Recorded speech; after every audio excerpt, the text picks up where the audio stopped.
আসসালামু আলাইকুম। নয়াদিগন্তের টপ নিউজে আপনাদের স্বাগত জানাচ্ছি আমি শাহানা জাহান। আজকে শিরোনাম, এখনো ছাপানো হয়নি মাধ্যমিকের অর্ধেক বই, দেরিতে দরপত্র ও ধীর অনুমোদন সংকটের মূল কারণ। ডিসেম্বর শেষের পথে, নতুন শিক্ষাবর্ষ শুরু হতে হাতে গোনা আর কয়েকদিন। এমন অবস্থায় মাধ্যমিক স্তরের পাঠ্য বই নিয়ে তৈরি হয়েছে অনিশ্চয়তা। এনসিটিবি বলছে বই ছাপা হয়েছে 53%, তবে মাঠের বাস্তবতা বলছে ভিন্ন কথা। নতুন বছরের পাঠ্য বই শিক্ষার্থীদের জন্য সবচেয়ে গুরুত্বপূর্ণ প্রস্তুতি, কিন্তু মাধ্যমিক স্তরে সেই প্রস্তুতি এখনও অর্ধেকের বেশি অসম্পূর্ণ। জাতীয় শিক্ষাক্রম ও পাঠ্যপুস্তক বোর্ডের তথ্য অনুযায়ী ষষ্ঠ থেকে নবম শ্রেণীর জন্য মোট 21,43,00,000-এর বেশি বই ছাপানোর কথা, তবে ডিসেম্বরের মাঝামাঝি পর্যন্ত ছাপা হয়েছে মাত্র 53%। মাঠ পর্যায়ের চিত্র আরও হতাশাজনক। বাস্তবে ছাপা হয়েছে 25%-এর মতো। তাদের ভাষায়, ডিসেম্বরের শুরুতেই চুক্তি স্বাক্ষর করে জানুয়ারির শুরুতেই বই সরবরাহ, এটা বাস্তবসম্মত নয়। গত কয়েক বছর ধরেই নিম্নমানের কাগজ সময় মতো সরবরাহ না হওয়া এবং ভুল নিয়মিত ঘটনায় পরিণত হয়েছে।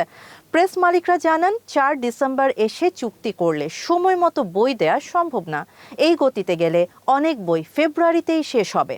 এই দেরির পেছনে একাধিক কারণ। পুনঃ দরপত্র প্রক্রিয়ায় দীর্ঘ সময়, শিক্ষা মন্ত্রণালয় ও ক্রয় কমিটির অনুমোদনে ধীরগতি, চুক্তি স্বাক্ষরে বিলম্ব, সব মিলিয়ে কাজ শুরুতেই পিছিয়ে পড়ে। এর সঙ্গে যুক্ত হয়েছে এনসিটিবির জনবল সংকট ও সমন্বয়ের ঘাটতি। নির্দিষ্ট কয়েকটি কাগজ মিলের বাইরে কাগজ ব্যবহারে নিষেধাজ্ঞা থাকায় তৈরি হয় কাগজ সংকট। কাগজের মান পরিবর্তনের কারণে আগের বছরের মজুদ কাগজও ব্যবহার করা যায়নি। সাম্প্রতিক নির্বাচনী পরিস্থিতিতে শ্রমিক সংকট পরিস্থিতিকে আরও জটিল করেছে। এনসিটিবি সচিব প্রফেসর মোহাম্মদ মাহতাব উদ্দিন বলেন, সবাই অক্লান্ত পরিশ্রম করছে।